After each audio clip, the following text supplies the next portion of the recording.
अल्लाहु अकबर अल्लाहु अकबर।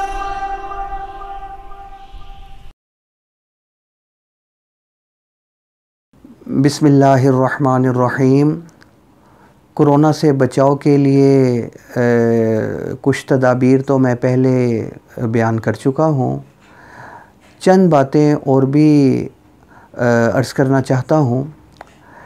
एक चीज़ जिसका एहतमाम करने की ज़रूरत है, इंशाअल्लाह उसकी बरकत से अल्लाह की रहमत से उम्मीद है कोरोना क्या किसी किस्म का कोई मूज़ी मरज़, कोई बीमारी उस वजीफ़े के आगे नहीं ठहर सकती, बशर्ते के पूरे यकीन के साथ अल्लाह के भरोसे के ऊपर उसको पढ़ा जाए। वो क्या चीज़ है? वो है दुआए अनस रज़ी अल्लाह ताला अन्हु। शेखुल इस्लाम मुफ्ती तaqi साहब दामत बरकातुहुल आलिया पर जब हमला हुआ, कातलाना हमला, कहते हैं कि उस गाड़ी को अगर आप देख लें तो उस गाड़ी की हालत को देखकर कोई शख्स अंदाज़ा नहीं लगा सकता था कि गाड़ी के अंदर मौजूद कोई भी बच गया होगा।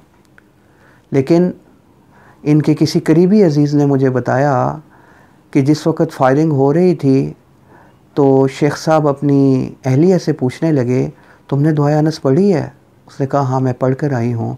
हमारे लगे फिर हमारा कोई कुछ नहीं बिगाड़ सकता, एक खराश तक भी नहीं आई इस दुआए अनस की बरकत से। हज़रत अनस रज़ी अल्लाह ताला अन्हु के हवाले से भी आता है कि जब इनको ज़ालिम बादशाह ने बुलाया तो इसको बुलाने के लिए जब वो शख्स आया, कहने लगा आपको बादशाह ने बुलाया है। ये अर्ज़ करने लगे, ये कहने लगे कि भाई मुझे क्यों बुलाया? उन्होंने कहा जी बादशाह ने बुलाया है। तो उनका वो बादशाह तो बड़ा ज़ालिम है, उसने तो बहुत ज़्यादा जुल्म और अल्लाह ताला के हुक्मों को पामाल करके रखा हुआ है। तो वो साहब कहने लगे मैं तो आपको हुक्म ही पहुंचा सकता था उनका, मैंने पहुंचा दिया, आपने आना है या नहीं आना वो आपकी मर्ज़ी है। तो हज़रत चले गए साथ ही। और वहाँ पर भी ऐसा ही मामला हुआ। बादशाह पूछने लगा कि आपको पता है मैंने क्यों बुलाया है आपको? वो कहने लगे नहीं मुझे नहीं पता, क्यों बुलाया तुमने? कहने लगे इसलिए बुलाया है कि मैं बेदर्दी से तुम्हें कत्ल कर दूं। तो हज़रत अनस रज़ी अल्लाह ताला अन्हु फरमाने लगे तू मुझे कत्ल नहीं कर सकता, तू मुझे कत्ल नहीं कर सकता। अगर मैं तेरी बात को सच्चा जानूं और तेरे ऊपर यकीन रखूं तो फिर मैं तेरे पीछे क्यों ना लग जाऊं, तेरी इबादत क्यों ना शुरू कर दूं?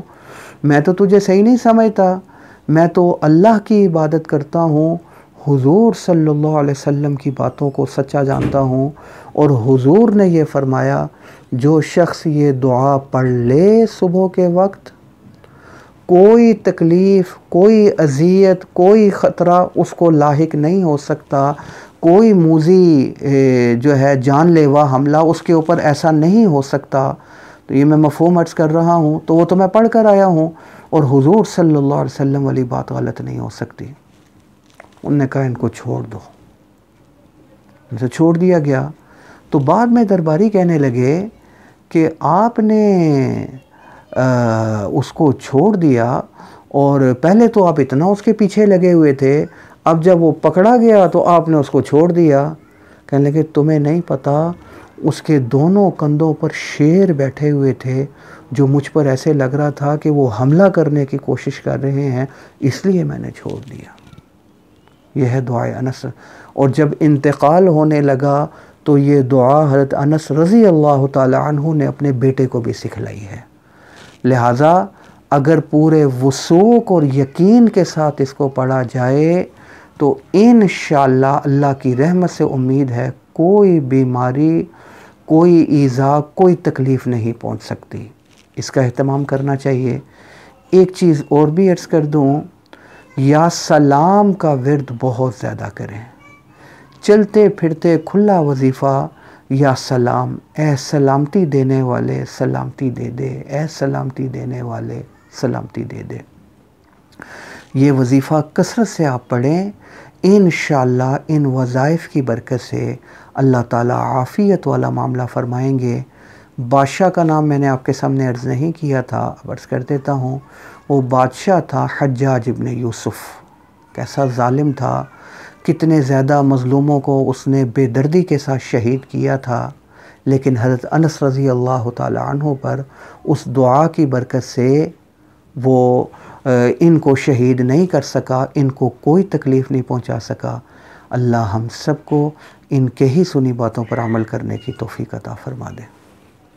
आज़ान मीडिया हाउस को सब्सक्राइब करें और बेल के आइकन को प्रेस करें ताकि आप हमारी तमाम आने वाली वीडियोस को देख सकें। जज़ाकुमुल्लाह।